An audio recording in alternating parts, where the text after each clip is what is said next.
It's Chillmonger. This is covering Kamala. It's exactly as it sounds. We're going to find some clothing. We're going to find Kamala.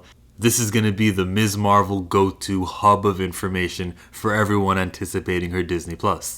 So I hope you enjoyed the series. Thumbs up all the videos. Leave your feedback for all the videos. Let's start with her name. Kamala Khan is not Kamala like the vice president. It's Kamala.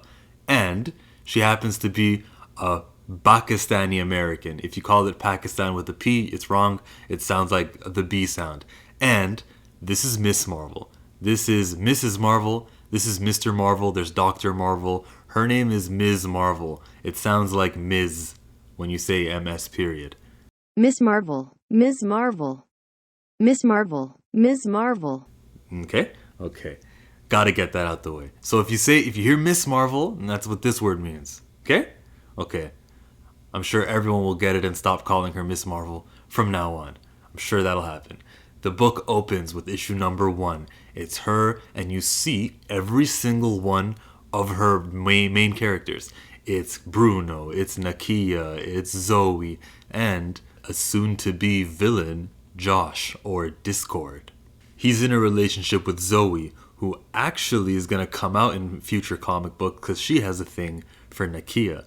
Nakia is the friend of Kamala, and Bruno is the best friend of Kamala. When they were younger, her parents made her sit with him to be nice to him because he had no friends, and he smelled bad.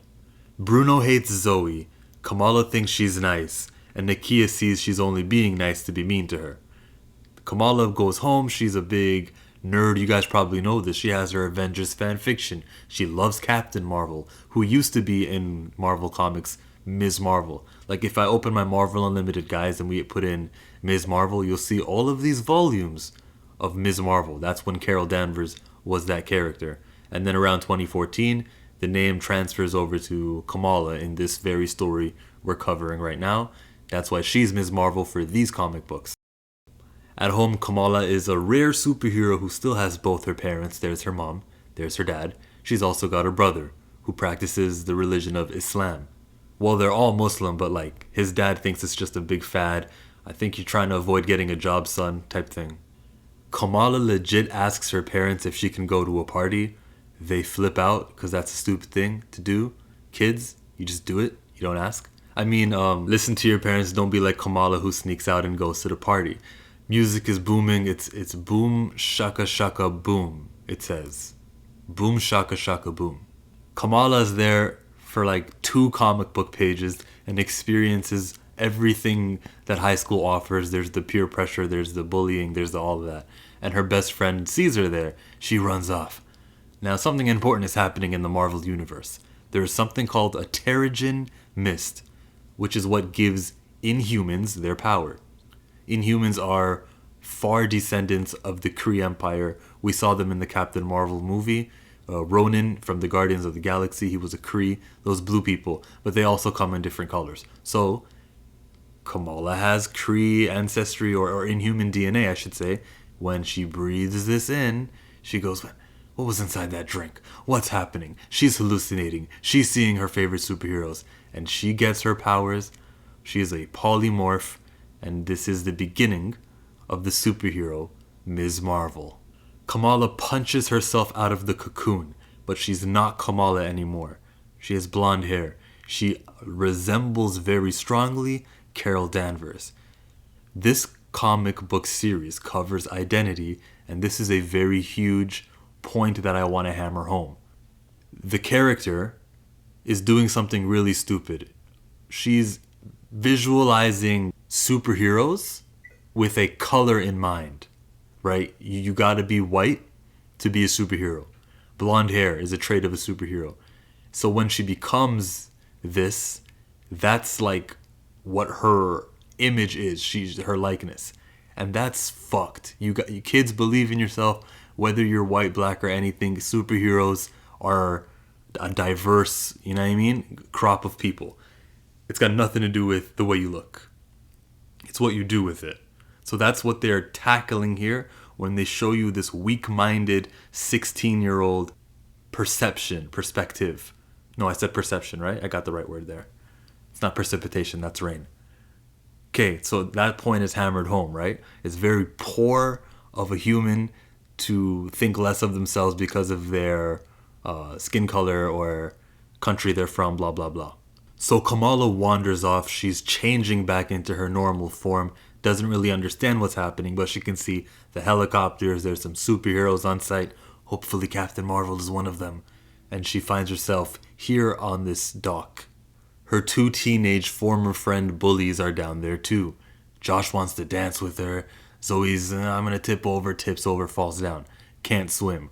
Almost gonna die. Kamala remembers a verse in the Quran, which is in Arabic, but she translates to English here. Whoever kills one person, it is as if he has killed all of mankind. And whoever saves one person, it is as if he has saved all of mankind. Kamala steps into action because that's what heroes do. She scoops up Zoe, saves her. And what form is she taking? Carol Danvers. Except Carol Danvers doesn't embiggen her hands. Why is her hands so huge? We got questions, Carol. And she runs off. Kamala Monologues. I always thought that if I had amazing hair, if I could pull off great boots, I could fly, that would make me feel strong. That would make me be happy. But the hair gets in my face, the boots pinch, and the leotard is giving me an epic wedgie. What made me happy? What made me happy was seeing Zoe take a breath of air. Even though she makes everybody feel like crap, I'm glad I was there. I'm glad she lived. Kamala is slowly learning what really matters in life, and it took her getting everything she wanted to see that. It's like when celebrities say money doesn't buy happiness and all that, and we roll our eyes because it's easy for them to say because we know we'd do so much better if we had what they had. But damn near every celebrity says it, so I think it's got to be true, guys. Kamala's experiencing that. Kamala gets home where she lives on Grove Street with her Grove Street family of Jersey City, and her parents already know that she was out and about. They're disappointed in her. And Kamala says, you have no idea what I've been through. Because when she returned back home, she transformed back to Kamala without thinking about it. Okay, here's your chance. The dad says, yeah, try me. I can understand. And she doesn't tell them. This is a secret identity superhero. He won't understand. He can't understand. He'll freak. Her brother, who is comedic relief, says, good night. I'll pray for you. She's left alone thinking that maybe this is what I've been waiting for. And maybe I'm finally part of something bigger. That's the first two issues of Kamala Khan's Ms. Marvel. You can find all of these on Marvel Unlimited like I mentioned before. There is a free trial you can try. If you do use the code word CHILLMONGER, nothing happens because I'm not affiliated with that website. There's currently 75 issues of Kamala Khan. Some of them are called Ms. Marvel, some under the magnificent Ms. Marvel. I'm going to be covering all of them, some more detailed than others. Of course, this whole video was only covering 2 comics because it was her origin. I won't take this much detail in the next few. I'd probably get 5 comics done in the next video. We'll see. You'll see. If I did do another video, it is highlighted here. Click on that, part 2. Till then, peace out everybody. Subscribe to the channel. Deuces.